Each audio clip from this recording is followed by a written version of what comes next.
sound is up, and we're live. Hello, everyone. Welcome back to episode number 16, Monday Night Monster Jam. Thank you for joining us. Obviously, we're in a little bit of a different location. Not really a different location. We're still in my garage studio, but a different spot. So hopefully it's not throwing you off.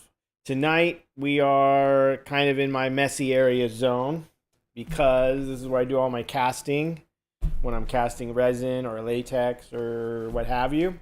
So, because of that, so we're going to be going over tonight latex mask casting out of this mold right here. But before we do that, just want to say thank you for joining us tonight. Appreciate you guys that have shown up and continue to show up every show and support the show. We appreciate that. And as such, we'd like to just give a little shout out to you guys and recognize all you guys. So I'll turn it over to my co-host and the guy that runs this whole show. Couldn't do it without him, Sam Catarasano. What's up? What's up? How's it going, everybody? So who do we got with us tonight so far? So far, we have My Mental Factory joining us once again. Neo Leffler, Neo Kazama, one more time. What's up, Neo? Shelly Moth from the Facebook group. I recognize that name.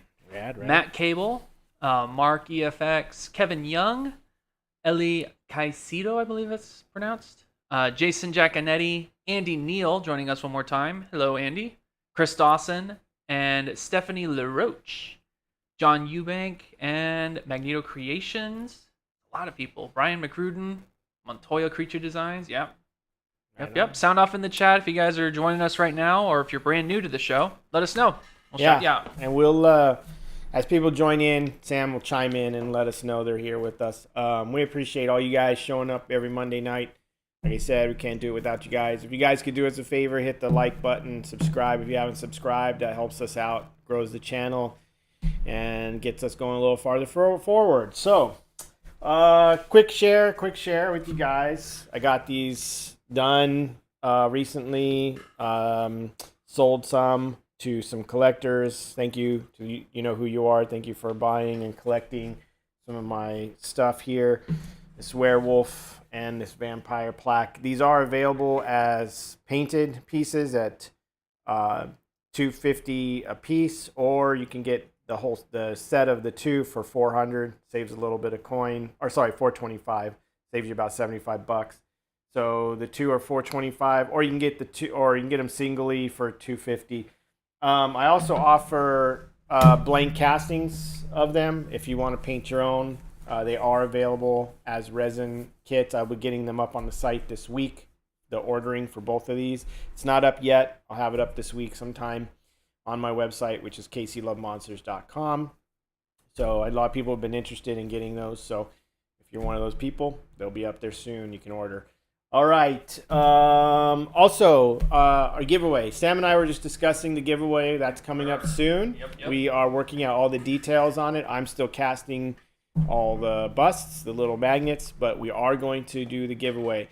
And what that means is, and just to let you guys know who are interested in winning something on the show, because we're going to give away 10 sets of these things. It's a lot of stuff. That's like I got to cast 40 pieces or something like that. Anyway, and paint them. So if you want to win the set of magnets, what we will do is on one of the upcoming shows, either the next show or the one after, right? August 1st-ish, roughly Next show, around the first? Not Somewhere next there. week, but the week after. Yeah, not next week. Next week, by the way, next week's show, we won't be going live next Monday. Just mark that down on your calendars. We will not be live because of Comic-Con. Sam will be at Comic-Con. I will be here, but unfortunately, we won't be doing the live show. He'll be traveling back from a whole week of Comic-Con, so he's going to be exhausted. We got to give him a break. Yeah. So next Monday we won't do the show, but we will do it again the following Monday. That's Sorry. August 1st. Following Monday. August 1st. There you go. Sorry for all the missed shows. We're trying not to miss any shows, but you know things come up, and that's for work, so we got to take care of that. Anyway. Oh, before you go on, Stéphane LaRoche is asking giveaway. Oh, yeah. Giveaway. What giveaway? Oh, okay. Let me show you guys. Hold on.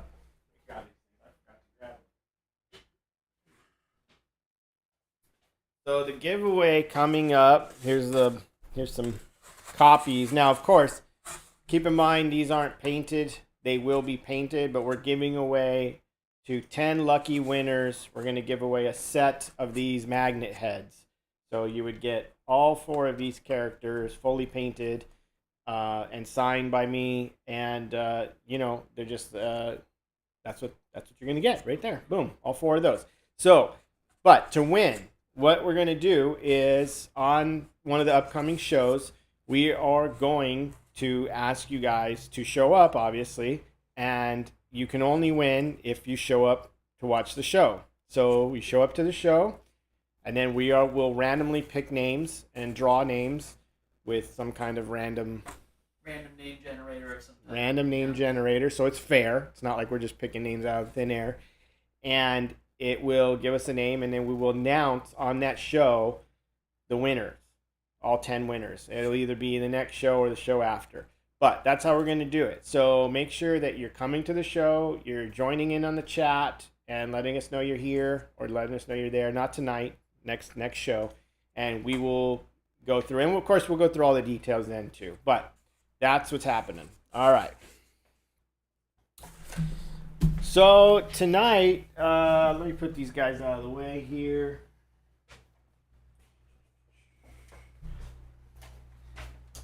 So for tonight, what we got going on is a little one-piece mold, and this mold is probably going to be a little hard for you to see inside of it, but Sam might be able to work some camera magic. This thing picked up really high up.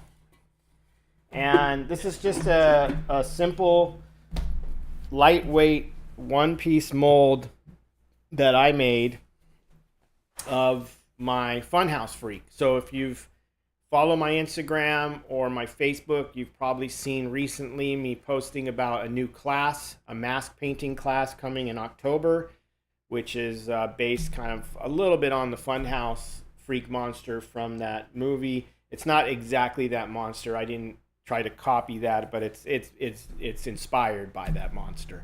I've always loved that head that Rick Baker sculpted, and this was a mask I did for myself last Halloween as kind of a gag. It was underneath a pumpkin, so it was a mask underneath a mask, and then I could pull the pumpkin face down and scare people with this mask underneath, which was the monster underneath.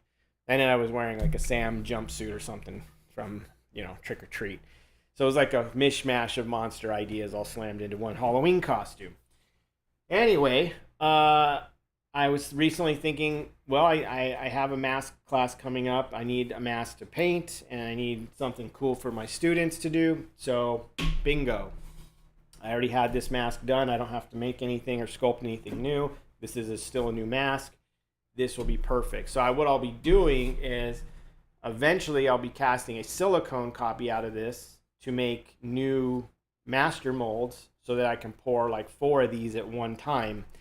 But for now, tonight, what we're going to cover is just basic latex casting, because I'd like to paint a new one of these as a guide for that upcoming class. So basically what I'm going to show you guys tonight is my casting process, like step by step, what I do to cast latex masks out of Ultra Cal 30 molds. This is an Ultra Cal mold. The first layer, actually, the detail coat layer, actually also had dental stone in it. So it was Ultra Cal mixed with a little bit of like 1 cup of dental stone, and then the rest of the mold is just burlap and Ultra Cal. But all these techniques will apply to hydrocal, pottery plaster, whatever you use to mold with. Now I don't use pottery plaster; it's very weak. Yes, it absorbs really well, but it's very weak, and I don't like that because I don't like to have molds that don't last very long. I've also had a little better luck with hydrocal, but again, hydrocal is a little weaker. It's much stronger than pottery plaster, obviously, but it's a little weaker than Ultra Cal. So I've always been, for mask making, I've always been an Ultra Cal fan for my molds. That's just what I choose to use. Now, there's so many debates on what is the right one to use, what's best, all that. I'm not getting into any of that tonight. That's all personal preference. Whatever mold material you use, plaster, stick with what works for you. That's what I always say. Whatever works for you, stick with it. But these techniques I'm going to show you and how I'm going to do this is the process that I've come up with I haven't come up with. I mean, it's techniques that other people were doing before me, but it's what I like to do. And I've tried endless different ways of casting latex masks, because obviously the biggest issues are air bubbles and things like that. Because there's really no easy way to get air bubbles out of latex. There's always air bubbles in latex. So this process I'm going to show you is what I do, how I do it, and it's what I've developed over 20 some years of trying different techniques. I've tried pouring into dry molds, wet molds, everything. So I'm going to go over what I do and why, and I'll try to answer any questions that I can along the way once we get to the questions part at 7 o'clock. So that's basically it. So just wanted to give you guys a rundown. This is Ultra Cal 30. Okay, this is a one-piece mold. You'll notice there is no seam line. So how did I do that? Well, easy. It's a technique I've been doing for many years. Now, you can't do it with every sculpture because, let's say this had big, long, crazy ears or something. It'd be very hard to get into this mold and dig out. You have to be able to get in and clean out the clay and easily enough. So, for instance, one of the things I did with this mask was I pulled all the teeth out of the sculpture and made little roots or areas that the teeth would go in. That way I'm not getting any air bubbles or trying to cast hard things or get it out. Teeth can be difficult. So this way I insert the teeth later in the mask. It just makes it easier to get it out of the mold. So he does have ears, but again, when you do one-piece molds like this, you can get away with it, but you got to keep in mind that you're limited on your design. You can't do anything outlandish or crazy where you can't get to the clay and clean it out like maybe a witch nose with a hook on it. It's going to be very hard to get in and clean that out. Whereas like if it's a two-piece mold and this comes off, you can dig out that nose very easily. So keep that in mind. But to give you a general rundown, the sculpture was made over top of a styrofoam wig form, okay, which you can just buy at a hobby craft store, so like a male wig form. And I stuck that on a pole, and then I sculpted the mask to the size I wanted. This is something that was meant to kind of fit me, so it's on the smaller side. And then from there, after the sculpture was done, I made my mold, keeping in mind to keep the neck and as much open as possible because I need to clean it out. And then after the sculpture was done, the mold was made, everything's ready. You just lift this off of the pipe pole that the styrofoam head was on, and now you've just got like a styrofoam neck sticking out with your clay. And then the styrofoam, I just melted it out with acetone. And if you've ever seen what happens when acetone touches styrofoam, of course, do this outside again. It's a chemical. It's not a great thing to do. I try not to do this too much. This technique, it's kind of like when I need a one-piece mold and I don't want to mess with a two-piece mold, but I don't do this every single time. But yeah, when you mix acetone, touches styrofoam, it just melts like in the movie Alien when the acid hits. That's what they did to do that effect. So it instantly disintegrates that styrofoam into like a mush, and it's stinky and nasty chemicals. So make sure that you're not doing this in closed doors or anything like that. And remember, acetone is extremely dangerous and flammable, so be cautious with this. Anyway, that got the styrofoam head out, melted, and then I was able to go in and dig all the clay out, get it all out of there, wash the mold, and voila, done. One-piece mold, no seam line. So that's the great thing. Okay, so enough about mold making and all that nonsense. Let's get into casting and talk about casting. One of the first things I'm going to do. Now, everyone's got different opinions on what works best. I'm going to show you what I found to work best for me. Okay, this is maybe it won't work best for you, whatever. This is my process. This is what I've done over years and developed into like what I like, taking certain tricks and tips from different people along the lines, as well as just trying things on my own. And now this is the process I've used for the last 5-6 years solid, if not more so. So I don't like casting out of a dry mold. A lot of people will say it should be bone dry. I don't like that because a lot of times you'll get clusters of tiny pinhole air bubbles even when you're brushing in the latex. And I've seen this evidence on masks before, and it just doesn't give you a little bit of working time. I like to wet the mold out a little bit to give myself a little working time. So what we're gonna do is spray some water. This is just regular water. And I'm gonna wet this mold. And while we're waiting for this mold to kind of slightly dry out, it'll be a good time to take questions up until this point. So I'm gonna really wet this mold down. Yes, we've actually got 2 questions so far. Let's go for it.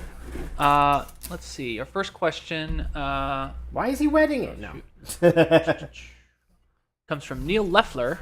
Neil asks, when do you choose latex over silicone? When or Yeah. why? When? They said when, but I think when or why. When, why? Yeah. It's all the same. Well, okay. So the only reason I mentioned silicone, casting silicone out of this mold, which by the way, you can cast a silicone copy of your mask, a master, which won't shrink. You can cast it out of your mold, your stone mold, but you want to do a couple layers of soap and water. Like just use standard dish soap thinned with a little bit of water, brush the light layer in, let it dry. You can hair dry it, then do another layer, hair dry it, and do a couple layers of soap and water. It won't get rid of any of your detail. You won't lose any detail or anything like that. Truthfully, I haven't had silicone really stick to plaster anyway, so I mean, probably come out without the soap, but I would just recommend you put a little soap layer, a few layers in first, and that way you're guaranteed that you're not going to be having any silicone sticking in your mold or grabbing. But the only reason I would do silicone is not because I'm looking to paint a silicone piece or do a silicone mask, because I'm not a big fan of silicone masks personally. That's not my thing. I love latex. So, but the only reason to do silicone for me in this case is to get a master copy of this piece that is not shrunken, because if you do latex, it's going to shrink. So it's going to shrink from out of this mold in latex. So what I'm looking for is to get a copy out of this mold for production purposes for my class. I'm looking to get a copy out of this mold that does not shrink, that's the same size as the original sculpture was. That way when I make a new mold, it's not coming off of a mask that's shrunken down already, okay? So that's the only reason for me to do silicone. Now, obviously, if you were doing a silicone wearable mask, you could do that as well, but the problem is I don't have a buck or something that fits under here or in here. I mean, you could probably work something out with a wig form, but anyway, it doesn't all lock together, so it'd be a kind of a nightmare. Anyway, so if it were just doing a display piece, that'd be fine, silicone. But the reason I'm doing latex is because that's just the material I'm going to be using in my class, and that's what we're going to be painting. Each student will be painting latex and learning how to paint latex. And because of that, I want a latex copy out of this.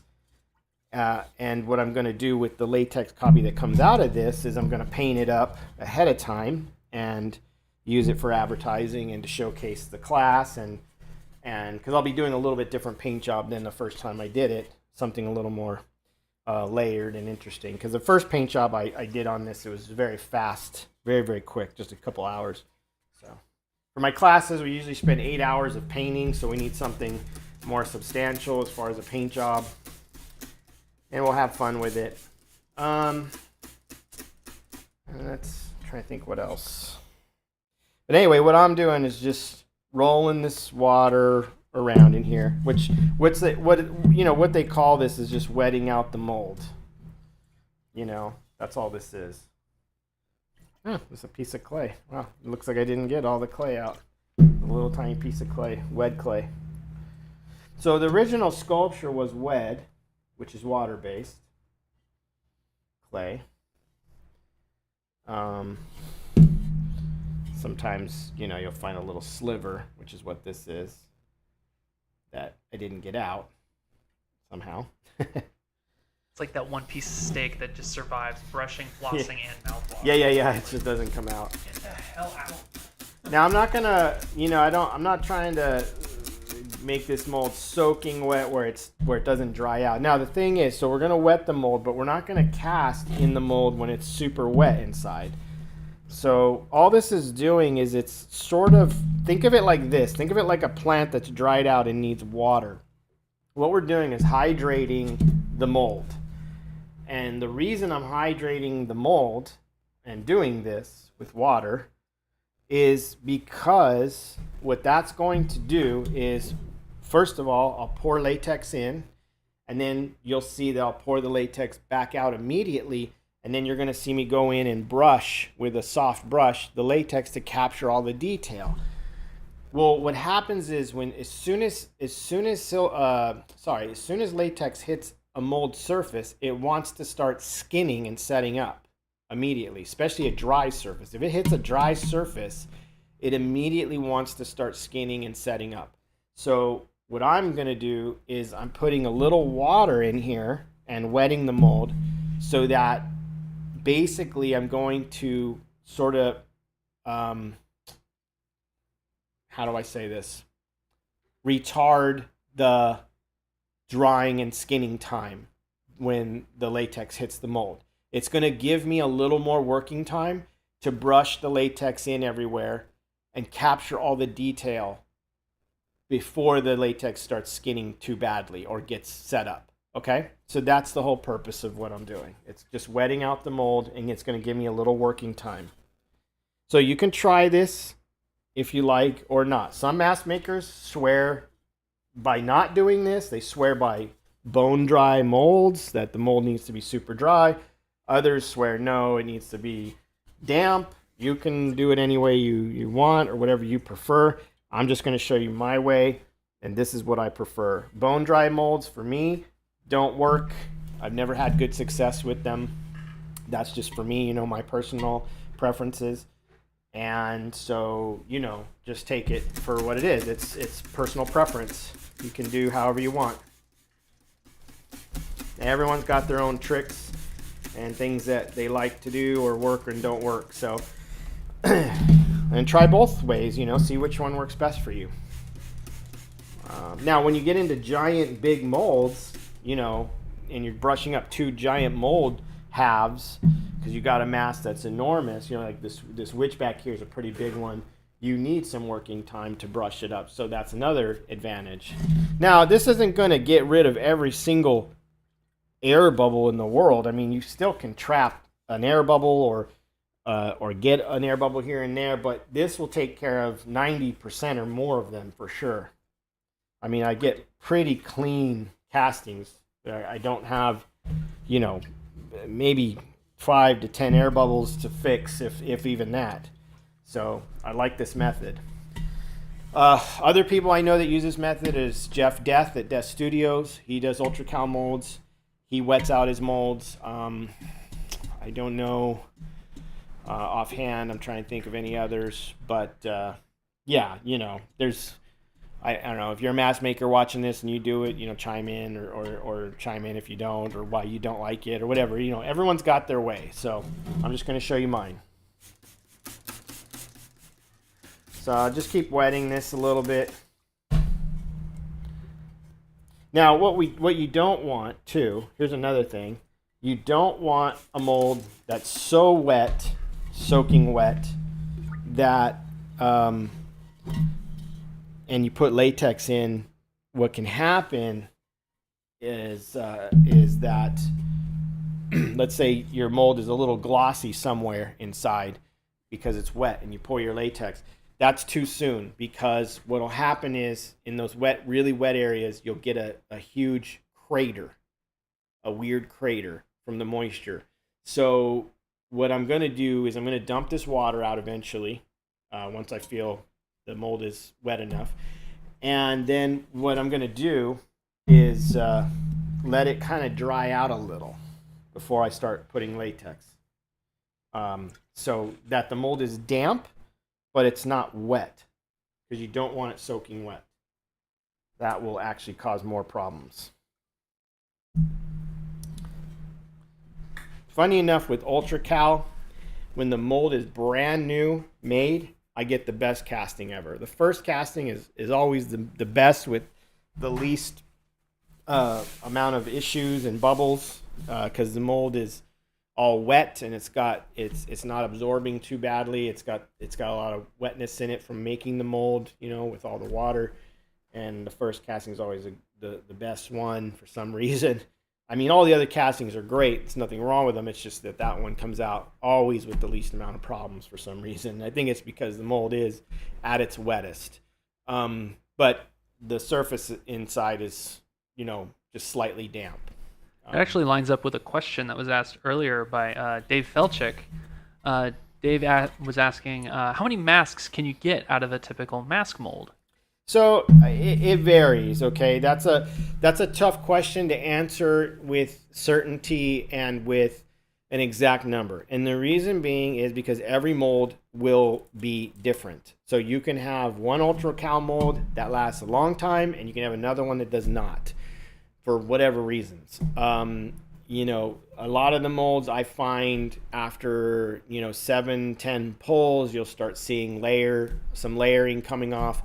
In an Ultra Cal mold, you can get, I've seen anywhere from 25-30 pulls, but by then you're going to start getting a severe loss of detail. When with Hydrocal, you'll see it much sooner because it's a weaker material. You'll see, after 7 masks, you're going to start seeing some degeneration for sure.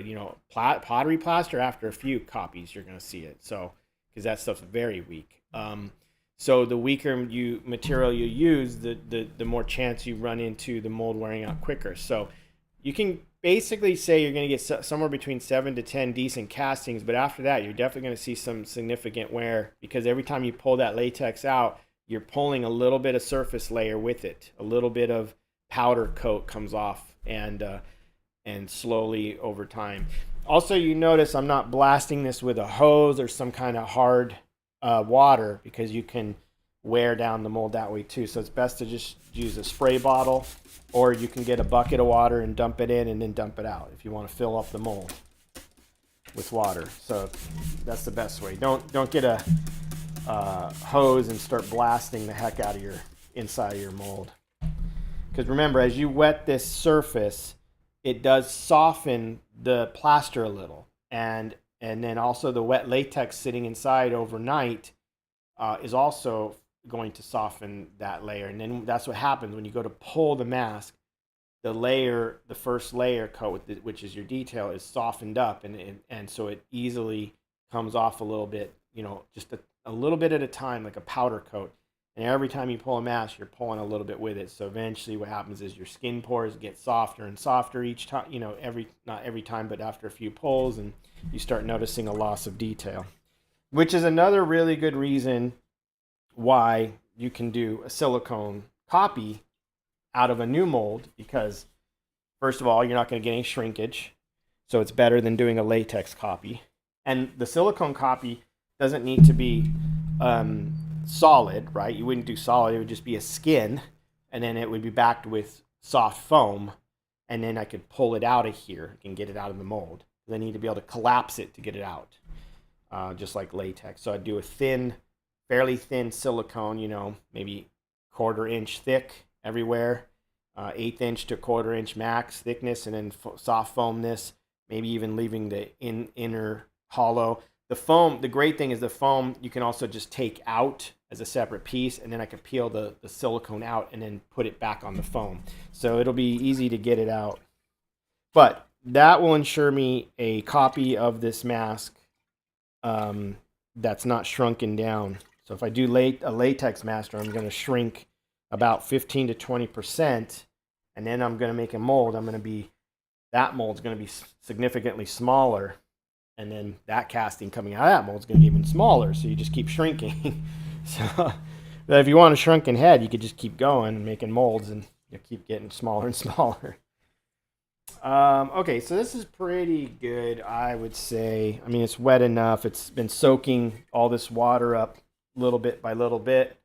So, and mainly the face area is the key, because, you know, that's where most of the detail lies, and the forms. The back of the head is pretty rounded. So now what I'm going to do with this mold is just dump the water out, because we don't need it.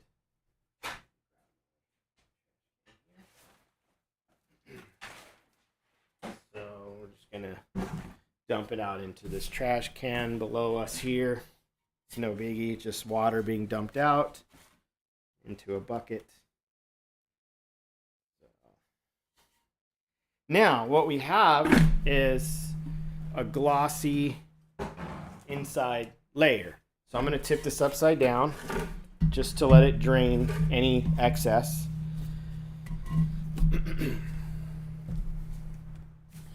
And while it's doing that, I think what I'll do is pour some latex into a small cup here, just so we can pour our initial layer in. So grab this.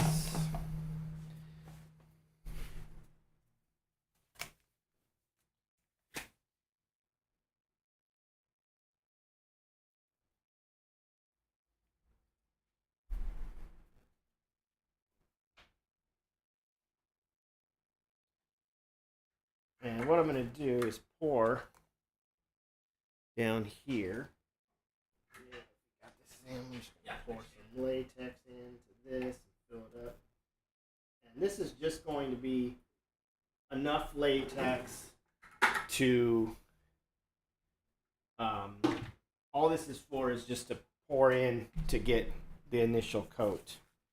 So that's all that's for.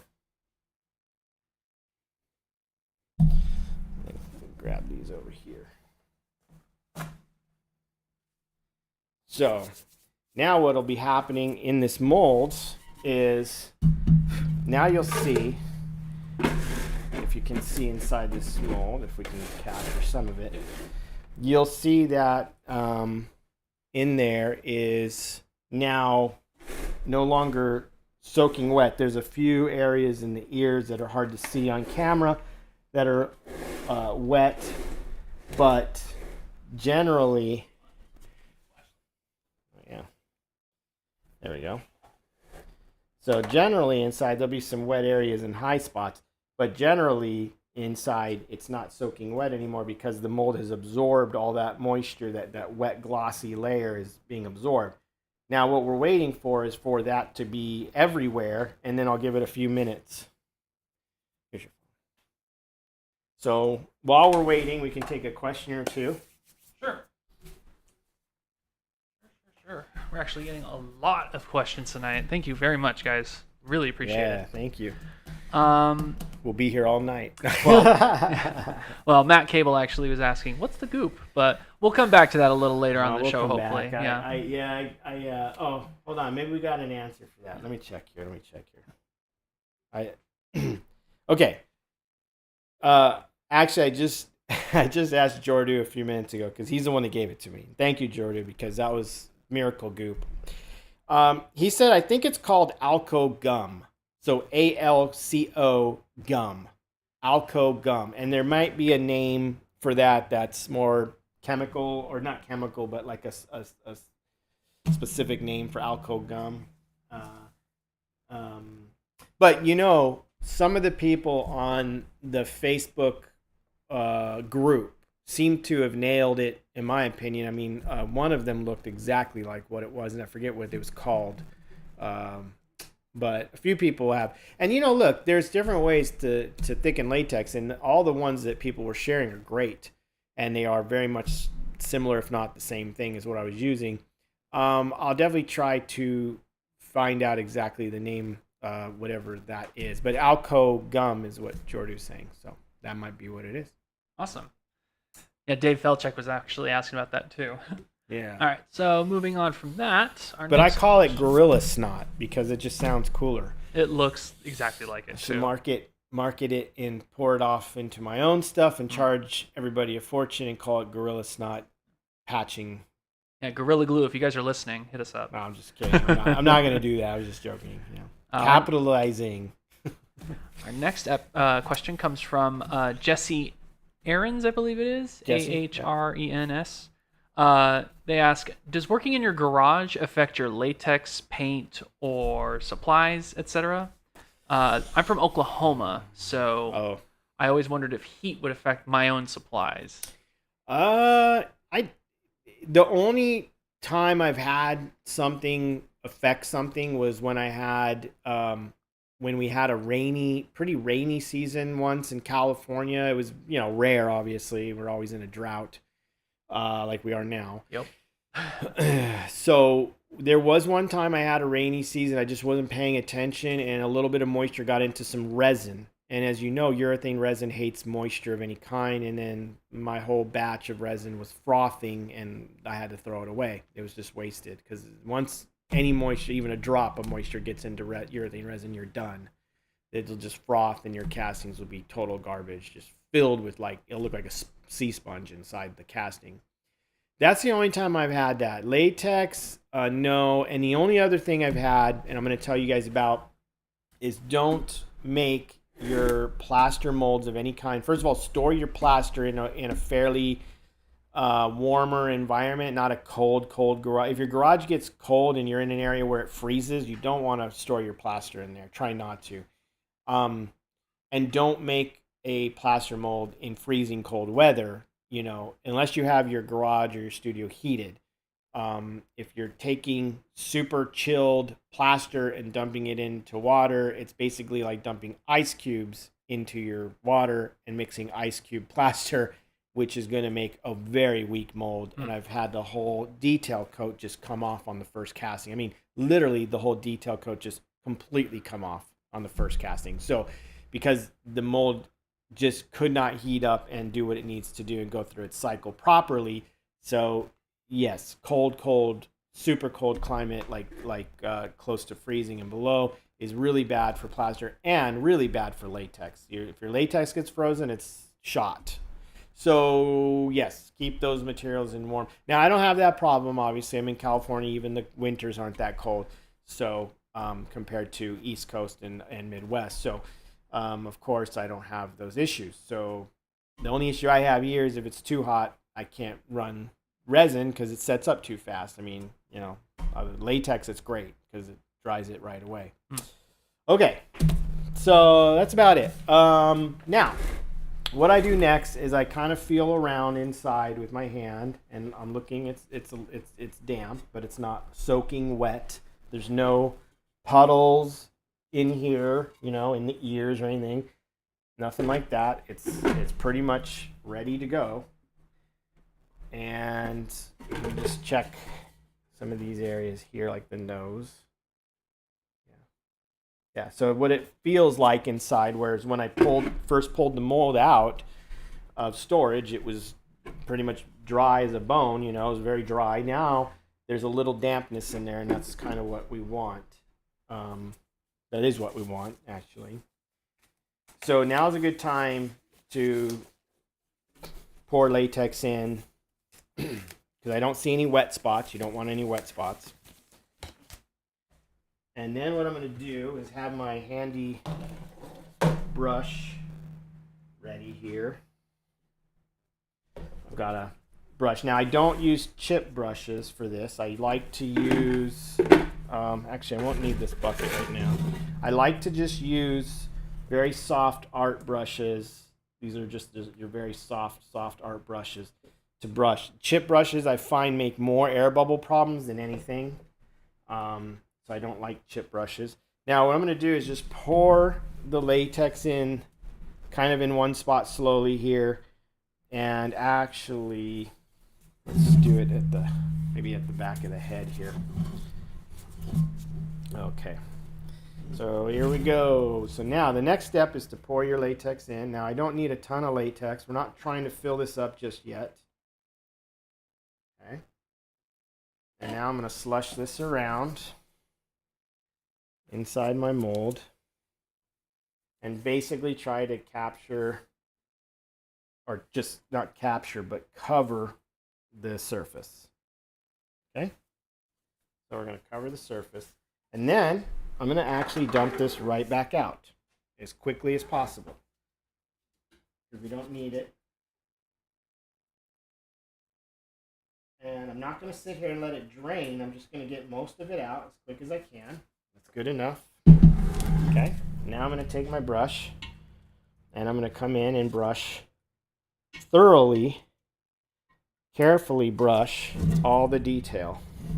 And what I'm doing is popping any air bubbles and capturing all the mold detail surface.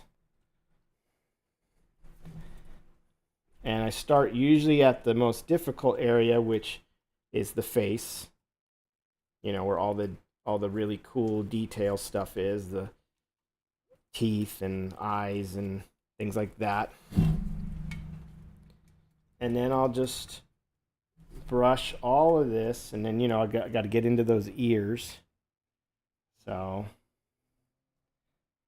I'm just going to carefully go around and make sure I'm capturing all the detail.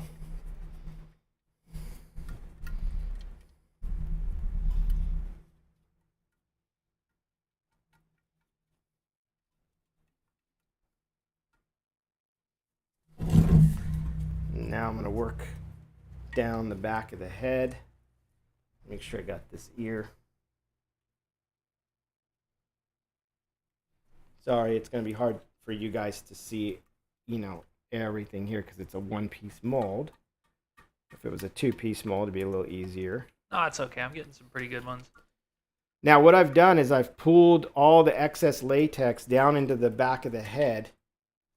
Okay, because I don't want to waste too much latex either in this process. So what I've done is also brushed it so that it all goes to the back of the head here. So I'm just double checking, making sure I've captured everything. Okay, now I'm going to dump this out.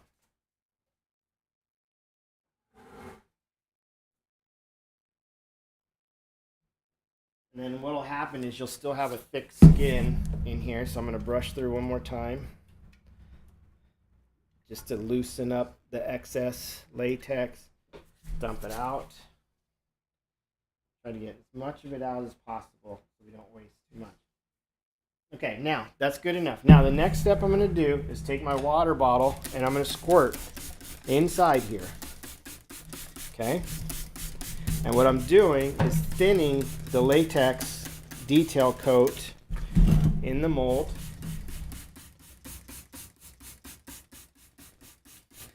And this will immediately pop any air bubbles that are trapped against the surface, the skin surface, the detail surface.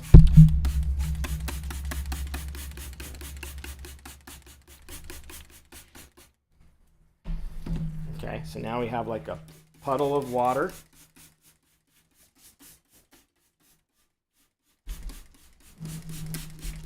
Now, if you're wondering about this trick, this is actually an old Don Post trick. They used to they'd pour their latex in, pour it out, they'd pour water in, pour it out. This is a trick I found out from an effects buddy of mine. He learned it from someone directly from Don Post Studios, shared it with me, never knew about it. So all these little techniques I'm showing you, I've learned from someone else along the lines and just implemented it into my casting process. So I've gone through many different ways of casting, and what I'm showing you tonight is what absolutely works best for me. Okay, so now I have all this excess water. What are we going to do with that? We're going to trash it. It's going into a trash bucket because all it is watery latex. We don't need it. So I'm going to dump it out, let it drain. Now, this point here is very crucial because what you have in your mold is a very thin layer of latex. And you can't let it just, you don't want to walk away and go have dinner right now or something like that. You know, if mom's calling you or something, or your wife, your girlfriend, you're going to have to tell them, sorry, I can't walk away right now. I'm busy. Give me a few minutes. Because this point is so crucial because you have this very, very thin skin and it will dry quick. And if it dries too quickly, the next layer won't stick. So now we want to immediately get latex in there. So stay down here. So you can stay down if you want to. So what we're going to do is set this on a bucket. Got my latex. Now I'm going to slowly pour in. Okay? And we want to get that. Now, especially if you have a seam line. If you have a seam line, you definitely want to get the latex in as fast as possible. So it might even help you after you spray your mold and dump it out to just go ahead and take latex and brush up the seam real quick and then put your mold together and then pour it. Now, I've got the latex half in. I'm not filling it up. What I'm going to do now is just carefully work this around. I'm not just going to fill up the mold and then walk away. That's a mistake. Because now what you want to do is help to avoid capturing air bubbles against your detail coat behind your detail surface. So you've probably seen where you cast a mask and then you look in the light and you see through and you see bubbles sitting behind the detail coat. That's because someone casted it and walked away and didn't bother to try to get rid of those air bubbles that are sitting behind the detail coat. Because you see all these air bubbles in this latex can get trapped along this surface now behind your detail coat. So we've captured the detail. Now we want to make sure that we aren't trapping air bubbles.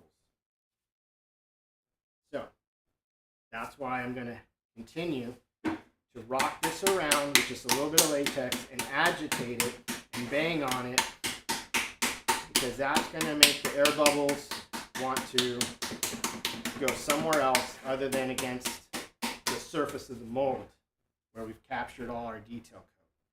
And you can kind of rock it around, push it in like this into the ears, just kind of back and forth. So the more you agitate it and move it around and force the latex around, the better, because you're just getting those air bubbles aren't able to just stay in one spot and get stuck. And you'll find a lot of times by doing this, they'll find their way to the center where you want them, rather than against your mold surface. Now obviously the bigger the mold gets, the harder and complex this gets. And you can imagine if you have a mold half that weighs a good 40-50 pounds, big mold, this is a big pain in the butt. It takes a lot of effort and work. And I've got molds that are huge, that weigh several hundred pounds, so this can be quite a workout. Your back will be shot for sure. So now I'm just tipping it, holding it in the bucket, holding the bucket at the same time, and just basically smacking it up against the front of the face here, making sure to knock loose any air bubbles. And now once I've got a decent layer in here where it's looking good, I'm not really seeing too much of that mold surface anymore, as much as I was. It's not a thin layer. Then I'll go ahead and pour more latex in. So we'll do that now. We'll just keep filling up.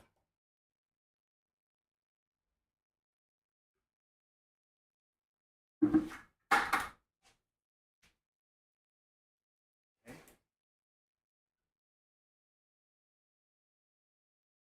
Now, my favorite latex to use is Monster Maker's RD407 latex. That's my favorite stuff. So if you're curious what latex I use or like to use, it's RD407. Put that down Yeah, I don't know if they can hear me. I'll have No, to they stand can. up. You can just leave it there. I'll stand up.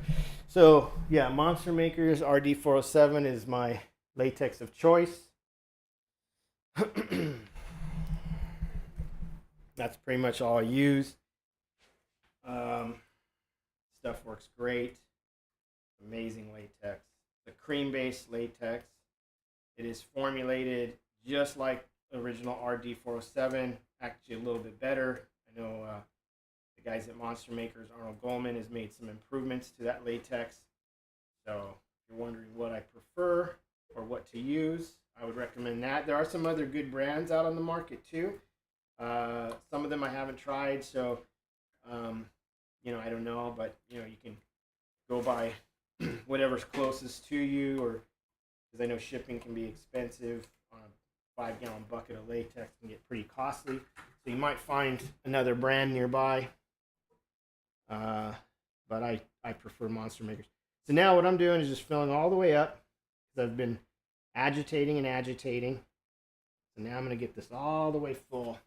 And last step, just making sure no air bubbles are trapped in these ears. Banging on it like this will help get that out. Now I'm going to try to rock this forward a little bit. You can see an air bubble coming up out of the ear right there. That's from banging on it. So we know we got one air bubble out of there.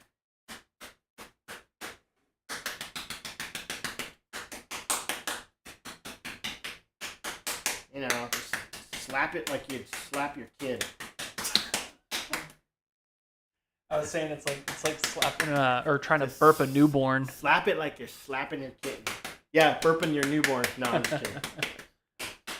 We're just we're joking. Don't slap your kid. That's not cool. Bad parenting. Anyway, Slap someone else's kid. Yeah, slap it like you'd slap someone else's kid. Don't touch them cookies, Billy. Told you before.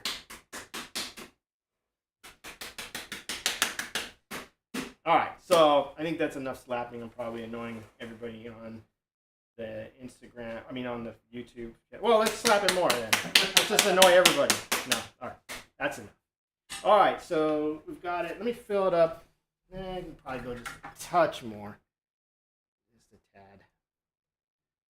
Like a little hole, but it doesn't matter. All right, so, and that's that.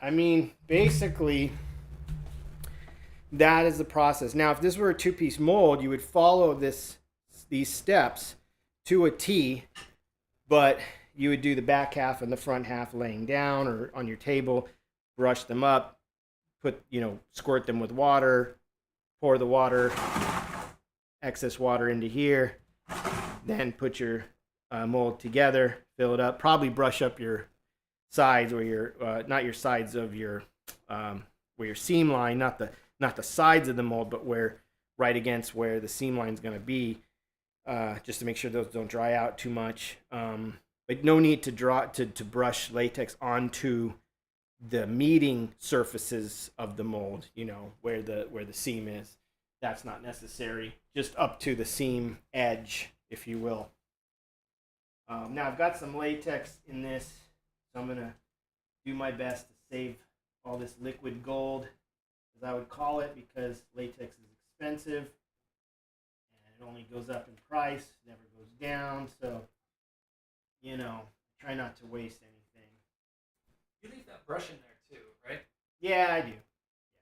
That's another reason I don't like chip brushes. You can't leave them in there. The wood absorbs. This is just a plastic brush. It's not going to sit there and absorb latex. That way the brush doesn't dry. You could just clean the brush off with soap and water. And you can soap up your brushes and reuse them over and over again. So hopefully I didn't get latex on my face right now. All right, so that right there is what we call now dwelling. And usually what I'll do is I'll let this sit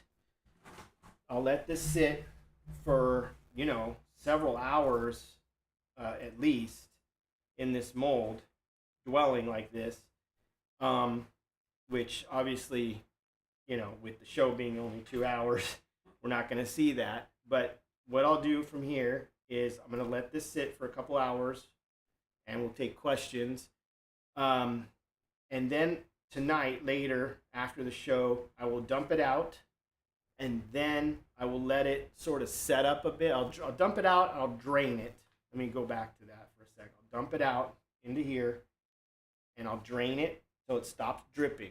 And once it stops dripping, then I'll set it back like this with the open side up, and I'll let the latex inside sort of what we call set up a little bit. It kind of it just will, like after 45 minutes or so, it'll start to slightly lose its sheen a little and start getting tacky and set up inside.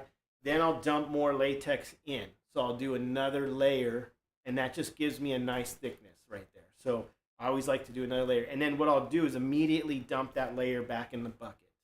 So I dwell for a few hours, dump it out, drain it, let the latex set up, pour a new layer, dump it out, drain it again, let that set up. And if I feel at that point it's still not thick enough, I'll let that second layer set up, and then I'll dump another layer, or I'll dump a second layer. You can keep dumping in and out, and it'll get really thick. So that's how you can get your masks really thick, actually. So because the dwelling, they're only going to get so thick. After 3 or 4 hours, they're not going to get thicker and thicker. I mean, unless you have like a pottery plaster mold or something like that, they can get thicker. But like with the Ultra Cal, once it reaches 3-4 hours, it's not going to really get too much thicker. So to get the mask really thick, if you want that, just dump in, dump out, dump in, dump out. And in between that, you're going to drain, and you're going to let it set up, and then dump a layer. So that's how that works. So at this point, that's really nothing more to show you guys. Then once you're done doing your dumping in and dumping out, and you've got that mask to the thickness that you're wanting, then you're just going to let it drain, and then once it's drained all the way, you're going to turn it right side up and let it dry all the way for several days, or a day or two at least, until the latex is pulling away from the mold, and then you can carefully pull it out. And then you can set it on a stand with some trash bags inside or something to hold its shape, newspaper, and let the latex dry all the way, because the surface of the latex touching the inside of the mold, your detail, even when the mask is ready to pull out, will still be not fully cured. So you want to let that air cure outside your mold. Some mask companies even post-cure in an oven. You don't have to do that. And that's that. And that'll be it. So your mask will be done. So what we'll do is we'll get this mask cured up and everything. And then the next Monday show, not next week, the one following, we'll show you the mask pulled out of the mold, the results of the finished mask. You can see what it looks like. All right. So what time are we at? We are at 7 o'clock straight. Perfect. So we can take questions. So I'm going to move this up here so we can get up to here, and I'm going to spill it at the same time because that's fun. All right. I'll wipe this off my hand. Usually I have latex all over my hands. I'm doing a pretty good job of not. All right. There we go. All righty. So let's take some questions in case anyone has questions about the process. Sure. So, let's see. Marky FX had a question about, well, literally their question is just tin silicone. It might have been in response to you actually talking about something. Tin silicone. Yeah. Oh yeah. So yeah, if I'm making a silicone master of this, you can. I'll just use tin silicone. I'm not going to go out of my way and use expensive platinum-based silicone. Sure, platinum is better silicone for longevity, but I don't need the master to last forever because, or a tin silicone master is going to last a good 5 to 7 years easy. I don't need it to last any longer than that because I will have made as many as I'm ever going to make, and I will have made probably, however many extra molds. So I don't need it to last forever. If you want to do it out of tin, you could, out of platinum, you could, but to be honest with you, you'd have to do, the thing with platinum is it doesn't like latex. Latex will inhibit the cure of platinum. So you would have to, as soon as you make your mold, you would have to make sure that no latex or anything has touched the mold or come in contact with the mold before you do a platinum silicone casting, because that won't set up, obviously. If you've casted latex in the mold, you can't do platinum.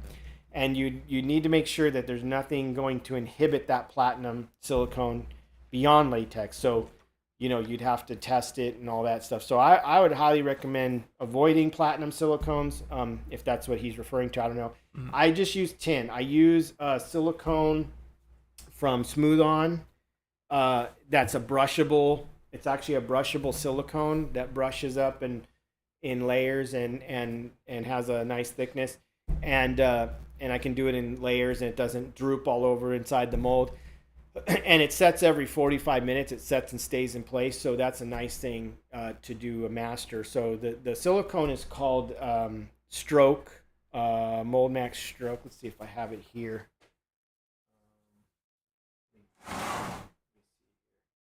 Here, actually, here's one of my little molds that I made with Mold Max Stroke. And this is the vampire bust, one of the little busts I showed you. And this is a brushed up, you can, and this is too thick. This is not how thick you would do a mask. I mean, it could be much thinner than this. So probably 2-3 layers max. I mean, this was like 6 layers of silicone, and this thing basically holds its shape without the jacket. So you wouldn't go that thick, but I would go much thinner, like the thickness of a mask, maybe 1/8 of an inch thick or so. And but this material is great because you can, like I said, you can brush it up and it stays put, and you can even thicken it with even further if you want to thicken it with Cabo or something, but you don't need to. And so basically for this purpose, this is for casting resin. But if I wanted to make a silicone master with this stuff, you could. And there's another material I use. It's a yellow, kind of off-white yellow silicone. It's almost the color of this shell that Smooth On makes, and it's great for doing master castings as well. But the great thing about the tin silicone is it's not going to have a problem. Now, the cool thing is when you're done making your silicone, and this might be a question in the group tonight, but when you're done making your silicone master out of your mold, what you can do then is just wash it out. Wash with water. Wash all the soap layers out with water and clean it out. And your mold will be ready for casting latex again. So you can go right back to latex casting out of your original mold if you need to. So that's the good thing. Cool. Yeah. Cool. All right. And our next question tonight comes from Woogie. Great name. Can you still cast with latex after you have casted silicone? I just answered that. Yeah. Yes, the answer is yes. So because you've done, I'll just go over it again. You've done soap layers in your mold. You've done your silicone casting out of tin, and you've foamed it. And now you pull that out, and now your mold inside has a little bit of soap in it. Just take it outside and hose it out and scrub it out. Get all the soapy water out. Just keep washing it out a few times. And once all that soap is out of there, because it's just dish soap with water is what you're using to release the silicone. That's it. So once that's out of there, then you can just go back to casting with latex. And I've done it, so I know it works. I've done it so many times. It works like a charm. So, yep. All right, and then Chris Dawson also has another question. What silicone do you prefer for making master copies? Tin silicone? No? Tin base. The one I just showed, the Stroke, Mold Max Stroke works good. And you can tint the silicone. You saw the silicone is white. If you want to make it a gray or something, you can just use oil paints to tint the silicone. So you could just use a touch of black in there if you need a casting to be gray or blue or red, whatever you want the casting color to be. That's also a good way to see your thickness. You know, you can brush in a layer of one color and then do another color, and so you can see how thick it's getting. But just use oil paints to tint the silicone. Just a little bit of oil paint goes a long way. So yeah, there's also another one. I don't remember the name of it offhand, but there is another silicone that's brushable that I used to make a master out of the mold. But any of the brush up tin silicones will work from Smooth On or Reynolds. You can, Stroke is a good one. There's, like I said, an off white yellow one I used that you could probably find it looking it up, but it's a tin base and I used it too and it's great. So right, and then Cast of Thousands Studio had a question kind of related to this. This is one of the more recent questions. Have you tried the Black Lagoon latex? No, I haven't tried Black Lagoon. I've heard good things about it. I've heard great things about it, actually. No, I'm a creature of habit in that way. Arnold has been so good to me over the years. Arnold's a good friend and everything. And honestly, I started making masks in my mid-20s. And at that time, the best latex on the market was RD407, and I fell in love with that stuff. And the reason why is because it's so rubbery. It's got more rubber in it and less. I find less additives in it, and I like latex that's extremely rubbery. Like here's an example right here. You know, this is one of my witch masks. Now this is hollow foamed inside, but the latex is RD407. It's so rubbery, you know, it's just like a tire. And like I said, I find it doesn't shrink as much as other latexes, and I can just get like these awesome, real thick rubber castings out of RD407, the Monster Maker's latex. So again, Arnold's a good friend. He's been good to me over the years. I've known him forever. When I first started making masks, I ordered from him, and once he got the formula for RD407 and started making his version of it, and not even version, it's the actual formula, but he's enhanced it a little bit. I just had to go back to it, and I stopped using any other latex at that point. I haven't even tried. To be honest, I can't give you a fair rundown of Lagoon or any of those because I've not tried them, so I'm not going to say they're good or bad or anything. I've heard great things about that one, and a lot of people use it, so it must be really good. I haven't heard any bad stuff about it. So there's so many latex brands out there.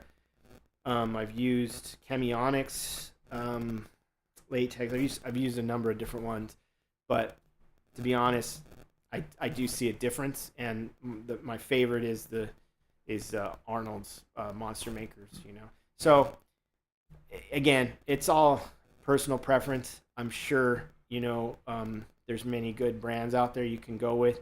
You really can't go wrong as long as you don't get something that's watered down. There have been some latex companies been known to water down their latex. That you don't want, because that's a mess. And speaking of thinning latex, if you need to thin, I mean, usually with RD407, I do find I need to thin it a bit because it can be really thick, and it changes throughout the year. Between winter and summer, it's different. Sometimes it comes in thinner, sometimes thicker. To thin, I always use just straight ammonia. Don't use water to thin your latex. I don't use water. Now, you did see me spray water in to thin the one layer. That's a different process. That's a whole different thing. But I don't thin my bucket with water. That's a big no-no in my opinion. It just weakens the latex. It's changing too much what's going on with what makes up the latex, all the stuff that makes up the latex. So I would always say use what's in the latex, which is ammonia is in the latex already. So straight ammonia, clear ammonia from the store is what I recommend to thin your latex. if you need to thin it out a little for pouring. So yeah. All right, and you may have actually answered this question already, but I'm not. Maybe I'm not sure. Our next question actually comes from Woogie. They ask, "What's your favorite foam to use for a master?" Oh, that's a good question. Let me grab it because I won't. I gotta step off camera because I'll forget the. I don't remember the number.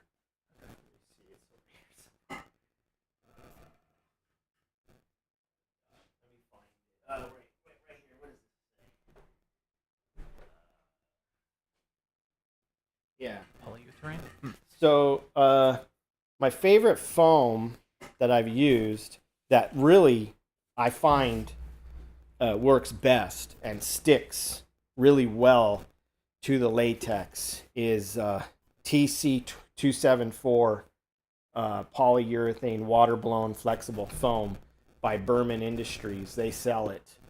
And Berman Industries is over here in Southern California out of Van Nuys, their shop where they sell special effects supplies. And this is for sure the best. I've tried many foams, and the problem I've run into and other mask makers I've talked to is some of the other foams don't stick as well to the latex or grab as well or whatever. So I prefer this. Now, one trick I can share with you guys is, it's not necessary to foam a mask solid. So you can see here, I've foamed this mask in just by brushing up layers, and that's plenty. I mean, you don't have to go solid. And I could just fill some black trash bags as a cushion in there and voila. So, and then also you see it's nice and flexible.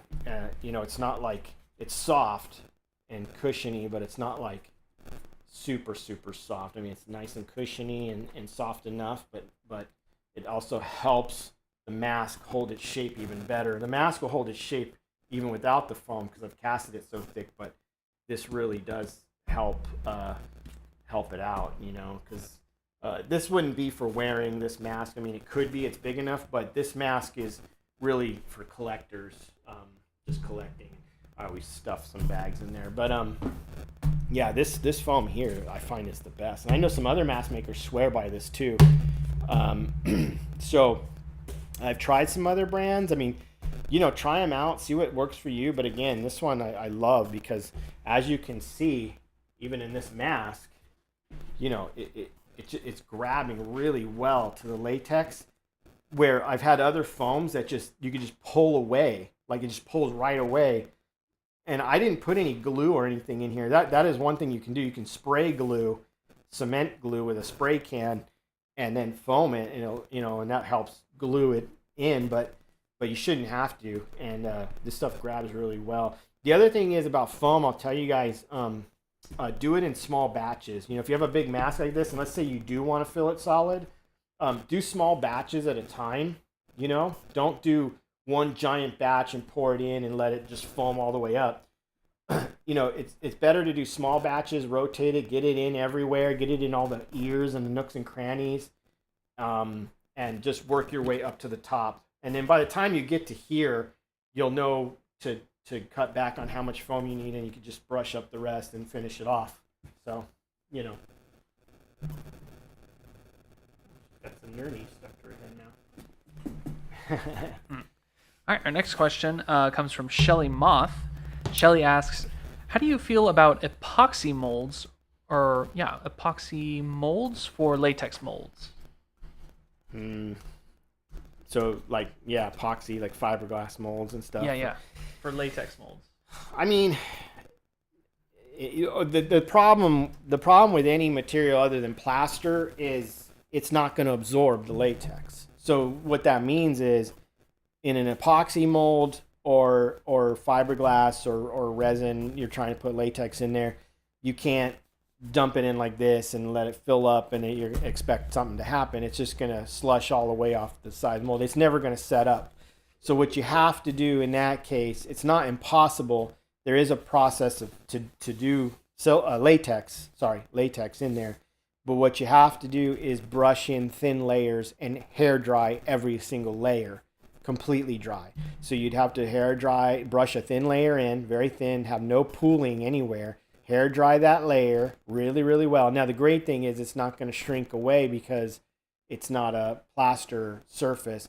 And then you would brush in another thin layer and hair dry it. And basically you'd have to do, to get a nice thickness, you'd have to do 8 to 12 layers like that. So it could take you all day just to brush up a mold, you know? Because I've been a part of a project where we actually did do that. The one downfall to it is if you have two-piece mold, a back half and a front half, you're brushing those layers up, but at the end, and you're brushing actually onto the mold wall, and at the end you have to butter the mold wall and then slam it together and then hair dry it until it's totally dry. The problem is when you cut that seam, you're going to have a gap that has to be filled and patched. So for two-piece molds, it's really a pain in the butt to do it right. And you are going to have some major seam patching. You may end up with a gap like 1/2 inch to 1/4, 1/8 inch thick, even bigger I've seen, where it's not meeting together, and also it can delaminate. You can get delamination, you know. You can get layers delaminating if it's not done right. So it's a process. It's not impossible, but I don't recommend it if you're doing masks. You want to use plaster molds, and I would recommend Hydrocal or Ultracal, one of the two. Awesome. All right, and our next question comes from Jesse Aarons. Jesse asks, do you have any tips on avoiding clumps in latex? Like clumps? Yeah. What's he mean, clumps? I think it's like areas where just the latex, like maybe around like the ears or something like that. Maybe it just sets a little too weird. Ask him. I wonder, Jesse, what do you mean by clumps? Clumps in the latex bucket? Clumps in the casting? Because I'm not quite understand. I haven't seen, like, I never get clumps in my latex. I've seen clumps in the bucket because if you get a plaster chip from your mold or a piece of plaster in your bucket, what'll happen is the latex obviously will absorb around that piece of plaster and make a clump. If that's what you mean when you're pouring out? I've seen clumps like coming out of the bucket. I don't know if that's what you mean. That might be. If that's what you're talking about, obviously you can just pull those clumps out and throw them away. Try to get most of the latex off, throw them away. But if you mean clumps in the in the casting, I haven't really had any problems like that before, so I'm not sure if that's what he's referring to. I think that might be because he might be like looking at like the top of the lid or that little piece that's kind of hanging out. Also, latex, because the lid and around the edges you get chunks of latex that's set up and then they fall in the bucket. Over time, you're always going to get some clumps in there. So you can either pull them out or... He actually just piped up in the chat right now. Clumps in the latex bucket and clumps in castings. Suppose answers for both would be...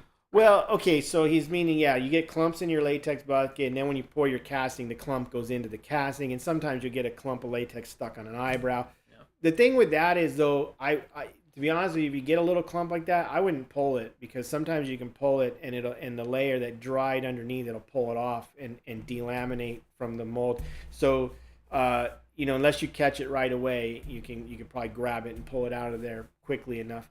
But sometimes I've had like a little chunk of latex in the casting. I'll see like stuck on a lip or a brow. I'll just leave it and I'll just pour around it, and then it just becomes part of the thick rubber.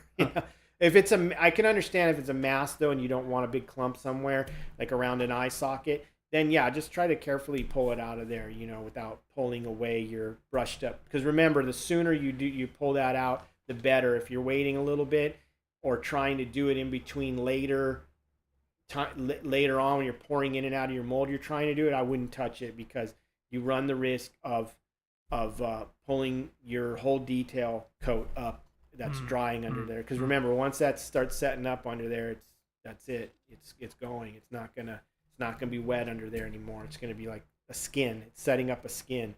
So you pull that, you run the risk of tearing or putting a hole or any other problems that you don't want. Right, so we actually got 2 other questions about this mask right here that you were working on. Okay. They asked. We can show a picture of it too, by the way. Yeah. They ask. Where'd it go? This is it. Let's see. Oh, that's the one you're actually working on? Yeah, so this is what I'm pouring right now, minus the teeth, So this is the mask. In fact, I've got a photo of a latex casting without the teeth. So that's the mask we're pouring right now. And this is a paint job. But again, we're going to, in the class I have coming up, we're going to do a better paint job than this. So, but yeah. Go ahead. What was the question? Sure. Creative Critter actually has a question right here. In reference to the mask mold you're using right now, if you were to do a silicone casting, due to the shape and it being if you were to do a silicone casting due to the shape and it being a one-piece mold, would you still be able to pour a backfill with foam in the mask? Yeah. So the great thing is the foam is not going to stick to the silicone. And the foam, because it's soft, can collapse. And what I would do, to be honest with you, is I would stick a cardboard tube to take up most of the space down in here. I would stick a paper towel roll or some kind of tube, maybe even thicker, like a cardboard tube. And then I'd foam around it, and that would make a hole. And then you can collapse the foam in on itself and pull it out, yank it out of there, because it's not going to stick to the silicone at all. It's just going to be a nice inner piece that holds the silicone shape properly. But you can pull that out like a sponge, get it out of there, and then you can peel away your silicone mask and pull your silicone out, and then put it back over that foam and mount it properly for making your molds. Because the foam its only job and purpose will be to hold the shape of the silicone. So that's it. So from there on forward, you're good, And what I'll do is when I have the mask out of here and I have it foamed and I have it on a pole or something, which that tube will help, because then I can put it down on a pole to hold it, so that I can brush up a plaster mold on it over and over again. And over that silicone master, and then I can keep pulling it out of there, pull it out of the mold every time. So I'm going to end up making like 4 master molds off that for my class, so that I can sit here and pour, just like you saw me do with this mask. I can sit here and pour, 4 molds at a time or 3 molds at a time, something like that, so that it's not taking me forever to get the masks for my class. So, But that's the same way you would also do production masks. If you're making wearable masks for production and you're going to sell them to people, that's a good way to go about doing it as well. All right. And then let's see. There's one more on here. Where did it go? Oh, here we go. This one comes from Jerry PF. Jerry asks, how thick? How many times is a good thickness for a typical mask, would you say? Like, how many pores, I guess? So what I'm going to do, just to answer his question, so this is dwelling, as you know, right now. It's sitting in the mold, filled all the way up. So I'm going to leave this for a few hours, and after the stream, I'll probably go till about 9 o'clock tonight. About 9:30, I'm going to empty this back into the bucket. Then what I'm going to do is I'm going to let the latex set for about 40 minutes, 45 minutes, almost till 10 o'clock at night. I'm going to pour more latex in, fill it up, and I'm going to immediately, without waiting, I'm going to dump that latex back out. And that's just going to add another a skin layer. And then I'm going to drain it, and then I'm going to let it dry overnight. And that's going to be a good thickness. That usually a 2 to 3 hour dwell time plus an extra pour is perfect. If you want really thick masks, if you want to go like super, super thick, then I would do another pour, a second pour in and out. And that'll give you a real thick mask. So somewhere in there, 2 to 3 hour dwell time, and then 1 or 2 extra pours, between drainings. Yeah. All right. And then Andy Neal actually has a question about, molding in general. Andy's just wondering, will you do a segment on molding as well? No, molding. I won't, because to be honest with you guys, molding is can be several hours. It's an all-day process sometimes. If it's a big mold, it's like this mask, like this witch. It's an all-day process of molding.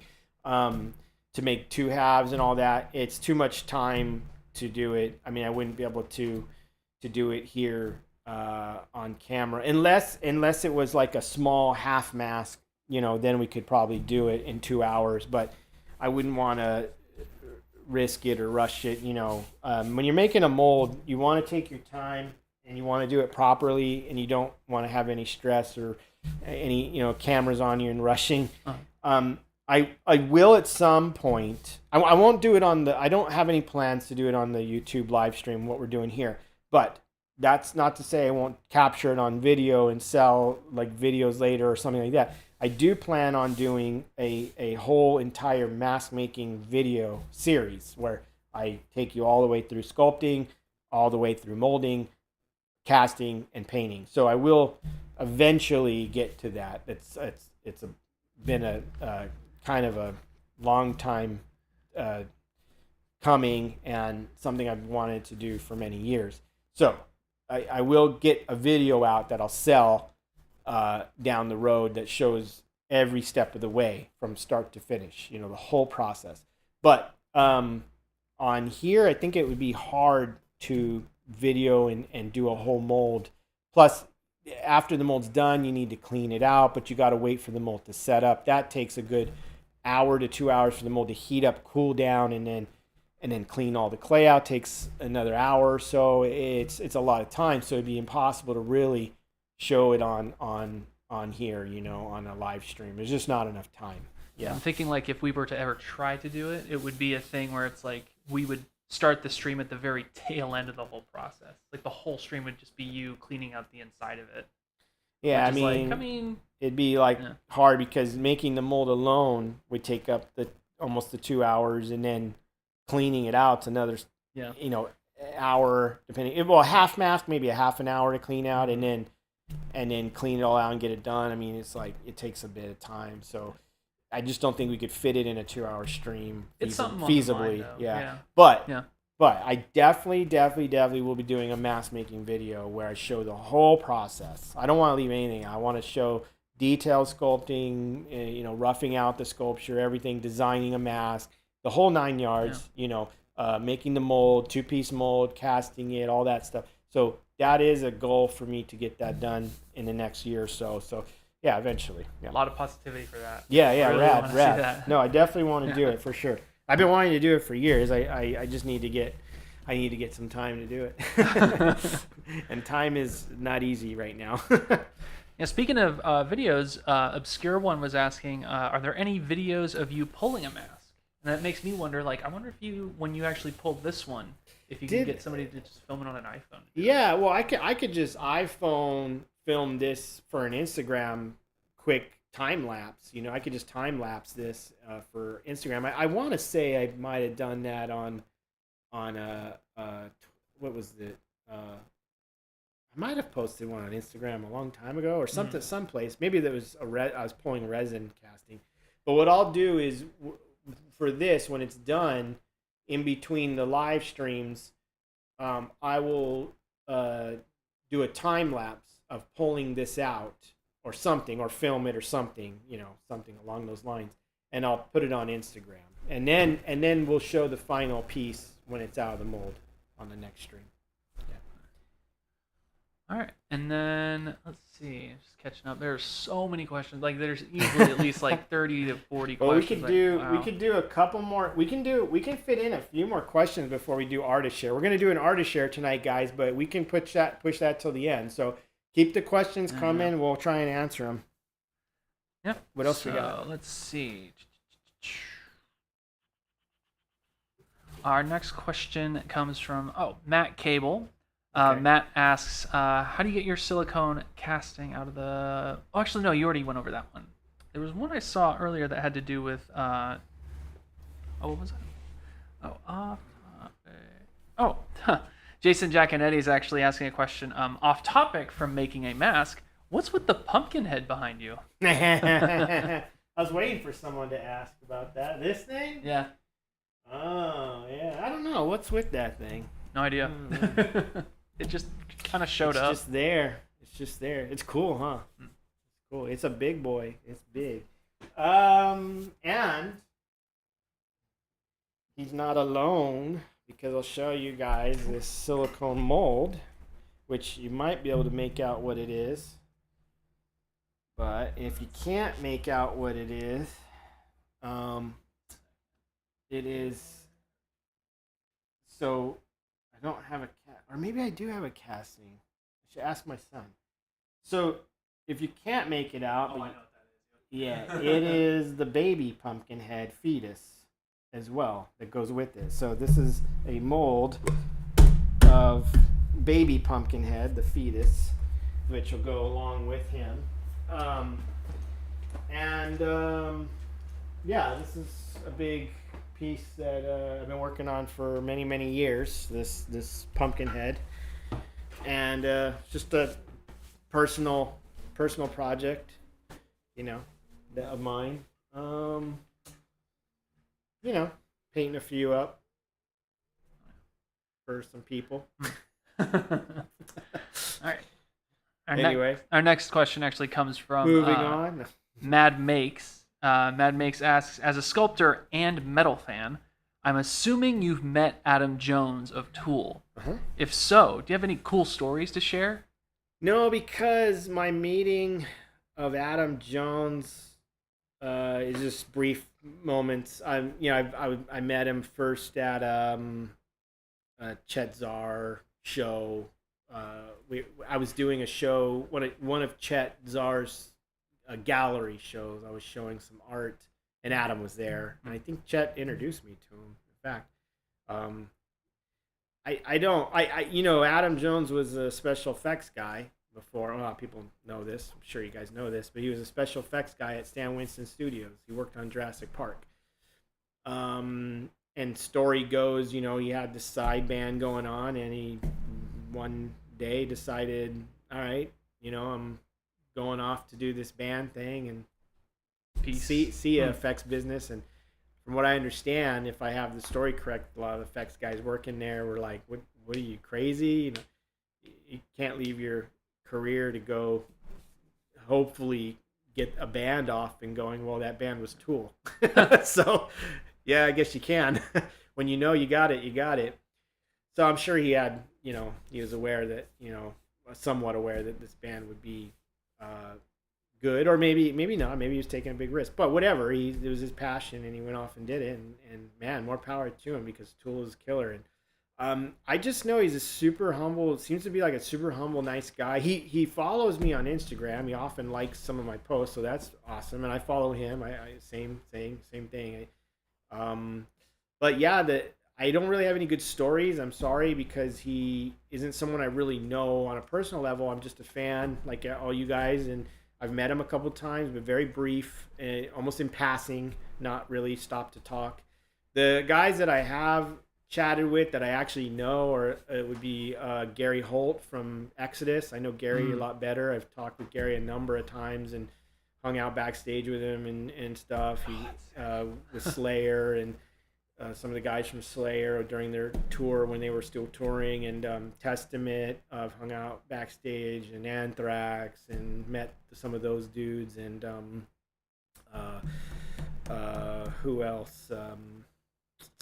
The other guy I know on a somewhat personal level is the guitarist from Judas Priest. That's sick. Do you know who I'm talking about? Yep. Yeah. So yeah, he's God. But I mean, dude, Gary Holt and that guy are just so sick, man. Their playing is just on another level. But yeah, Richie Faulkner. So I know him. And a few other dudes here and there, but nothing crazy. Like, I don't chit chat with those guys every once in a while kind of thing. I try not to bother them; they're busy.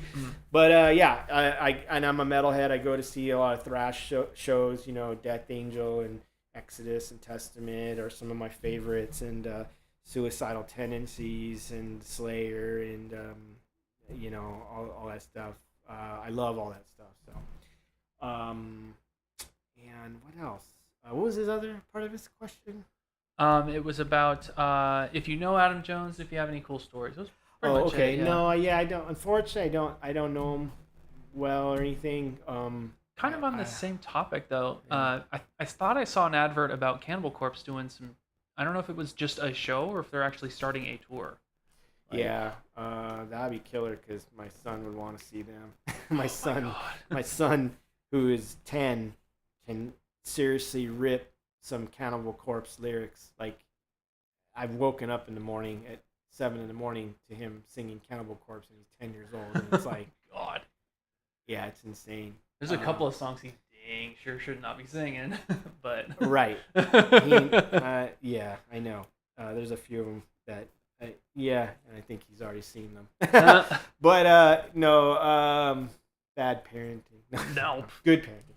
No, yeah, but no, my son loves his new band that he loves is Suicidal Tendencies. He just got into them and some of the old Metallica stuff, and yeah, just it's cool to see him getting into it. And then I'm into skateboarding. You guys don't know I'm into skateboarding, so I love old school skateboards, and I love going to the skate park and just, you know, riding in pools and skate parks and stuff like that. So I know some skater guys. You know, Steve Caballero is a friend. I know him. He's a super cool dude, very humble dude. Very, very cool, down to earth guy. Just saw him not too long ago at a little Vans demo. Yeah, stuff like that. Back in the day, I knew Lance Mountain for a little bit. He's cool, but whatever. You know, this is all stuff. I don't want to sit here and brag. I'm not trying to brag. But okay, so back to the questions. Are we done with questions? There's a couple. There's one here from Marky FX. He's asking, could you mix Hydrocal and Ultracal together? You can actually. So here's the weird part. Here's the weird thing.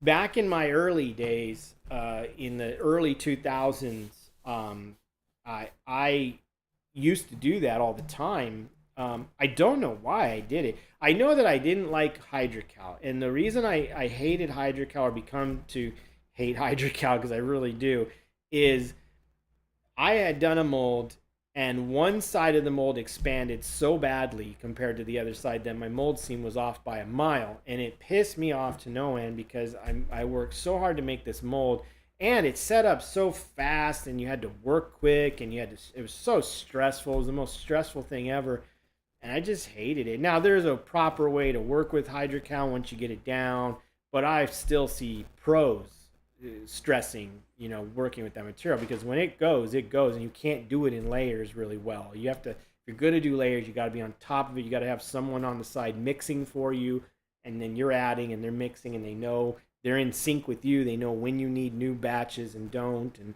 it's a process, you know, and it's not easy to work with Hydrocal.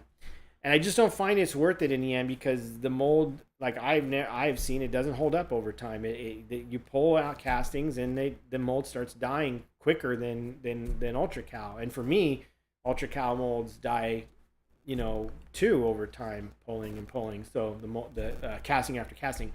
So for me personally, just on my personal thoughts about it, I stopped using it. But okay, so I did at one point do that. The problem is they're really basically two different types of plaster. One has expansion, Hydrocal, and one does not. But I have done it where I've done molds where I would do 2 cups, when I have my bucket of water, I would do 2 cups of Ultracal and add 1 cup Hydrocal, and then 2 cups Ultracal, 1 cup Hydrocal, and I'd keep adding like that until I reached the thickness I wanted. And then I'd brush up the mold and do the mold. And those molds lasted pretty good. They were actually pretty good molds. And you didn't get the expansion, and you could do it in layers because you have, you know, more Ultracal than Hydrocal in there. It was definitely a more absorbing mold. But these days, I really just I got tired of buying both plasters and dealing with it. It's just not worth it. So these days, I just stick to Ultra Cal, and actually the very, very first layer, the detail layer, I actually add green dental stone, which is an even harder, denser plaster, which helps give Ultra Cal even more strength. So, but I only do it in the first layer. I don't do it in all the other layers. Just the first coat. So the detail coat. So I put just 1 cup of dental stone with the Ultra Cal. Sorry, I'm trying to keep. Every time I want to say Ultra Cal, I want to say Hydro Cal. So with the Ultra Cal 30, I add the dental stone, 1 cup to the batch, brush up my detail layer, and then from there forth, I just go to straight Ultra Cal layers with the burlap, and done. That's it. You brought up dental stone. There is a question that came earlier from Kevin Young. He was asking, do you use Daikin for your dental stone? I don't know if that's familiar at all. Isn't dental stone Daikin? Or no? Let me see. Where's my dental stone? I think too, it might even be him or them asking. Yeah, Daikin. It's Daikin. So it is. This is the dental stone. So it is Daikin green dental stone.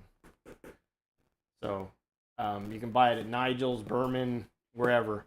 And I just have a little box of it like this because I only use 1 cup of it at a time. Like this box right here is $17. It's not. It's 5 pounds. But it's basically just a greenish gray powder like that.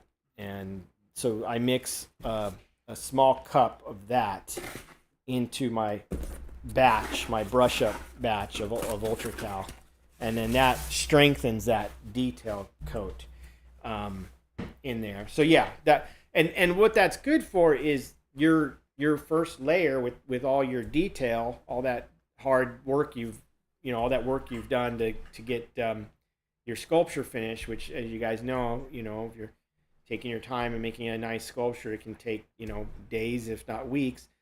So I'm always with the thought of preserving it as best as possible. So I want the strongest mold possible, because the truth of the matter is, sure, that mold isn't going to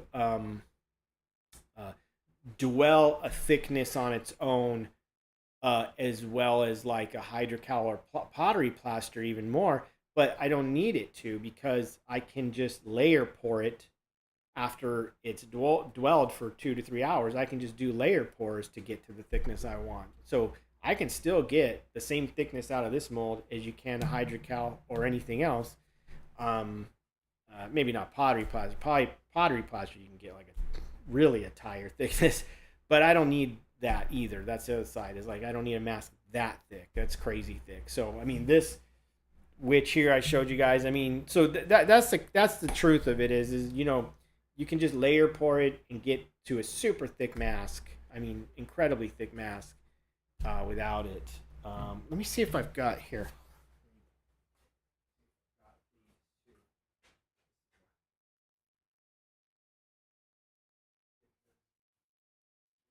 Here's one.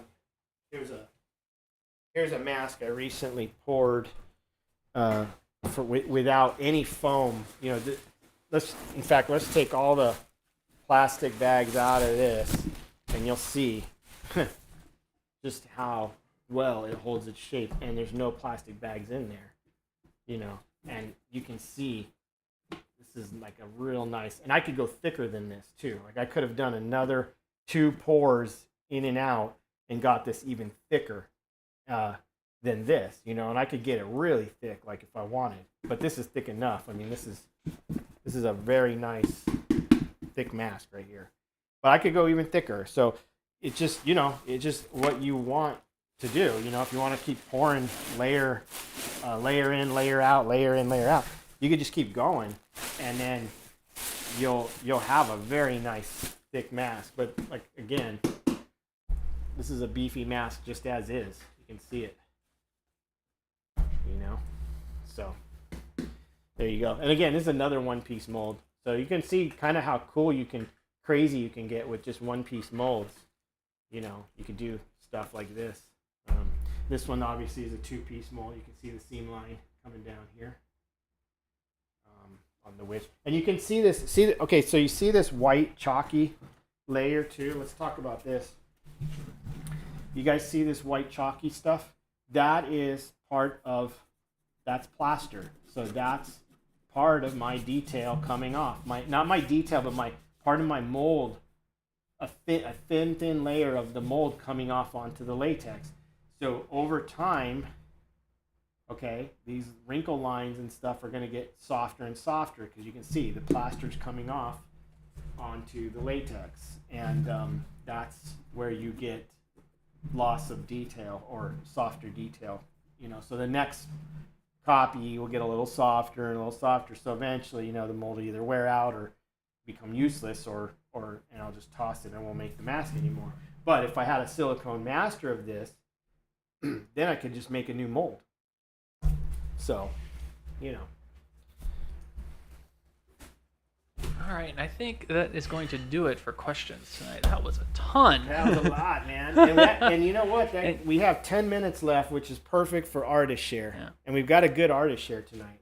So I will say, if we did not get to hear questions tonight, guys, sorry. Remember, you can always post them on the Facebook group, the Monday Night Monster Jam Facebook group.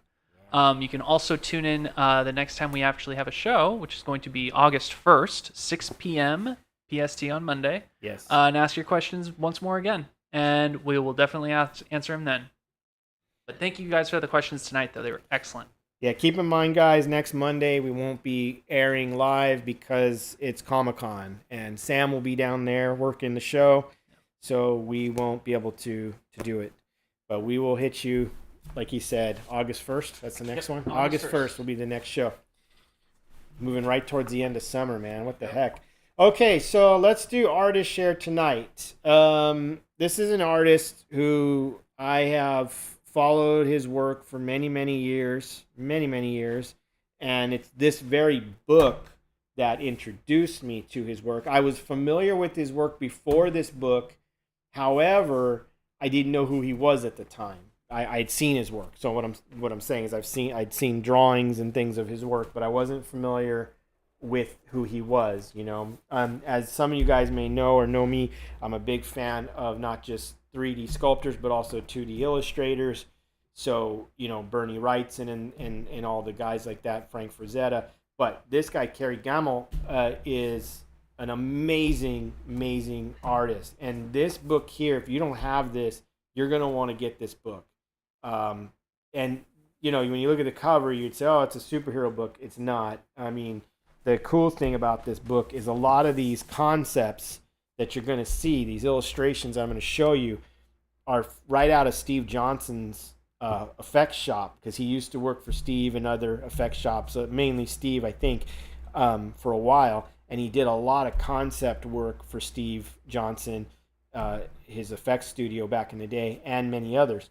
So, but he did come from comic books as well, and his name is Kerry Gammil. And, you know, again, this book right here is so sick. I love this book. And you can see right away his love for monsters. He talks about, you know, growing up with the model kits and things, and so, but his illustration stuff is really cool. I mean, he obviously did have a big comic book career, and still probably does. I'm not sure if he's still working in comic books or not. Here's a little tribute to Rick Baker, you know. But he clearly has a love of monsters and stuff. Here's a cool little Star Wars segment from a comic book, a Conan. But as you get towards, so he goes into basically his comic book career and some of his career here. But as you get towards the back of this book is where things start to get really, really interesting for me. And so he goes through a little bit of toy work. He did some toys. Some toys you might even recognize, things, you know, that you probably bought or your kids got or something. But once we get to the back, and then here, these are like for model kit production, little model kits and stuff, PVC kits. But you get here, and this is where things change in this book for me. Let me start here. And this is where, and this is a photo of him working at Steve's X Effects Studios back in the day. And this is where this book really comes to life for me and gets really interesting, because what you're seeing here are designs for film that he did working at Steve Johnson's.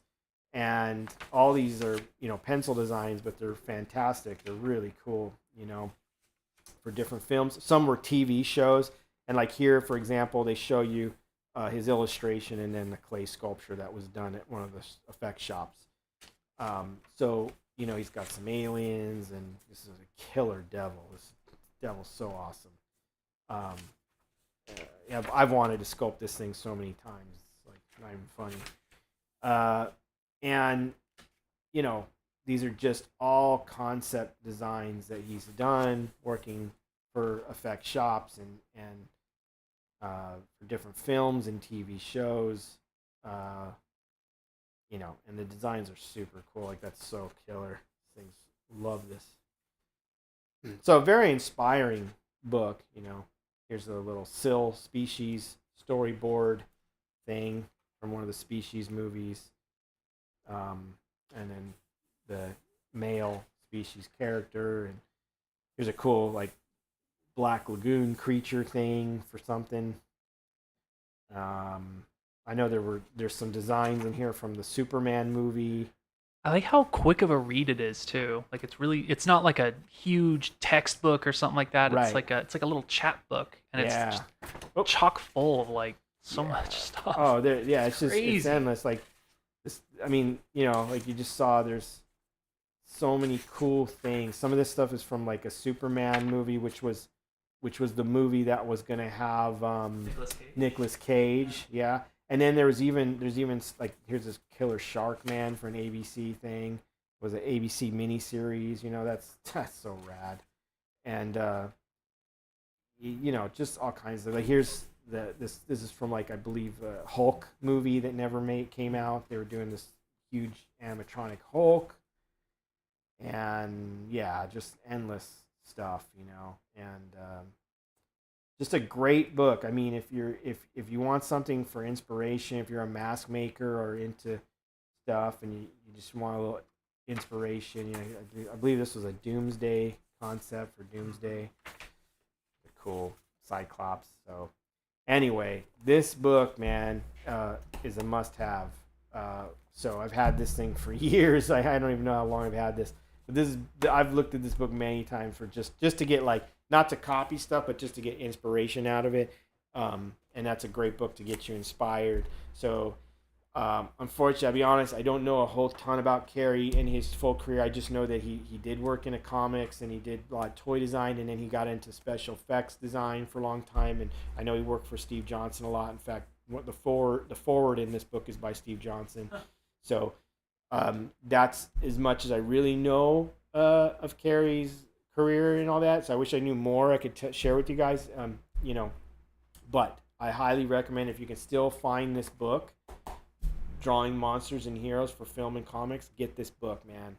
Yeah, Jason Giaconetti in the chat actually mentioned they just ordered it, so I think Yeah. it is still up for sale. Yeah, get it. And it's not expensive. It's not going to be, I mean, I think I paid $15, and this is a good $15 spent right there for that book, because it's got some cool monsters in it. There's still monsters in there that I want to sculpt. I mean, I've been thinking lately about sculpting a kind of classic. Well, funny enough, I've been thinking about a shark guy, but I've also been thinking about, like, some kind of classic alien, and he does many of them in here. He does a lot of different cool aliens. I mean, of course, I want to design my own take, but if you just need to get, like, inspired, looking at monster designs and stuff, you can see there's all kinds of cool, like, aliens and it just gets you inspired, and then you can go off and do your own and all that. He's got quite a few different aliens in here, so must have book.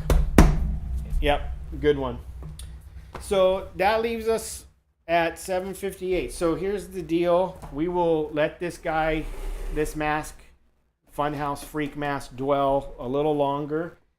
And I'll be pouring this out roughly around 9:30 tonight. I will then let it drain. I will then let it kind of what we call setup, which basically the latex sort of goes from being wet to almost like a little tacky. They call it. It's not tacky like but it kind of gets thicker and sets up. Once it reaches that point, I'll pour another layer in just to get a little more thickness out of it. Dump that out, let it drain all the way, and then I'll let it just set up, dry all the way from there. And then we can look at what kind of thickness we have on our next stream. We'll share this mask with you really quickly on that stream and show you guys how it came out, how it turned out, how the casting turned out. So at that point, that's it for now. Thank you guys for hanging with us tonight. This was more of a demo type of show, more technical, something a little different for you guys this time. I thought I would try to show you my process of casting latex. I've tried so many different ways over the years. I've had some successes, some failures. So this is the process. I've basically boiled it all down to these techniques I showed you tonight is how I cast every mask that I do. So I thought it would be helpful for you guys to see all that and the process. So thank you again for joining us for another Monday night. This was a fun episode 16. Definitely. You can check out more episodes on our channel. We have obviously 16 episodes now. So if you've missed any of them, please check them out. Please like and subscribe. Please do.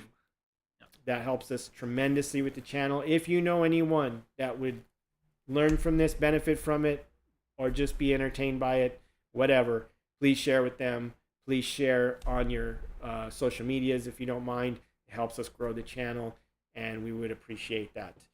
And I don't know, Sam, what else? Is that it? I think, well, if you haven't joined the Monday Night Monster Jam Facebook group on Facebook, definitely do that. Me and Casey are always, trying to keep up with you guys as you guys ask to be added in. Yeah. So definitely do that.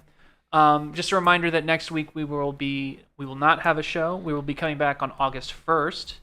But on August 1st, you can expect us to have something in place to raffle off those 10 sets of those little magnet faces that Casey's going to be painting. Mm-hmm. So, to win or be a part of that raffle, you have to be here present on YouTube.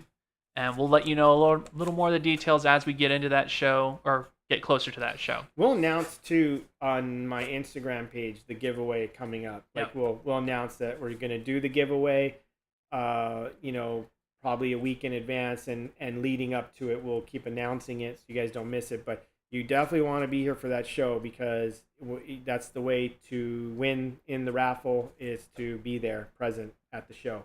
And as we pick names and randomly pick names and pick the winners, and then we can announce who won and who's going to get them. So, don't miss out. So, August 1st, 6 p.m., Monday night. We'll be here, and hopefully you will as well. Yes. That's all from me. Awesome, guys. Thank you so much again. I appreciate your time. Hopefully you had an awesome Monday night. This was my Monday back from vacation, so it was a rough one because anytime you come off a vacation back into work, you're like, oh, do I have to? Yeah, send me back. Send me back. Yeah. Can I just get more vacation time? But no, I had a great vacation with my wife and kids. We had a blast. We did a lot of fun stuff, and it was definitely well worth it. I highly recommend you guys take vacation and don't work at all. That's always been my mistake is working through vacation. Don't do it. Take vacation and just enjoy it. But thanks again, guys. We'll see you soon. If you have any questions or anything I missed, please ask in either on the YouTube channel or in our Facebook group.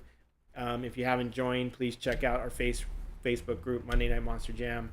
And you can catch me there. You can catch me on my Instagram page, caseylove designs. You can catch me on my Facebook, caseylove. And my website, caseylovemonsters, which right now we are signing up for our mask painting class in October, where you would get a copy of this mask that you saw me cast. You'd get a 10-color set of paints, and with me all day, 8 hours painting that mask. And I'll be covering how to actually base coat the mask using latex base coating, not Pros-Aid. So we've been talking about this lately. Different ways of base coating, and I'm going to show the class why we're going to do it that way because there's some other special tricks we can do like rub outs and things that are easy to do. So I'll be sharing all kinds of cool techniques in that class. So if you want to learn how to paint masks and you're in Southern California or you want to travel out here, October 15th, I have a class signing up right now on my website, caseylovemonsters.com, in-person classes. You can sign up there. Check it out. Check it out, guys. All right, that's it. Peace out. Enjoy the rest of your Monday night. Thank you for joining us. Bye.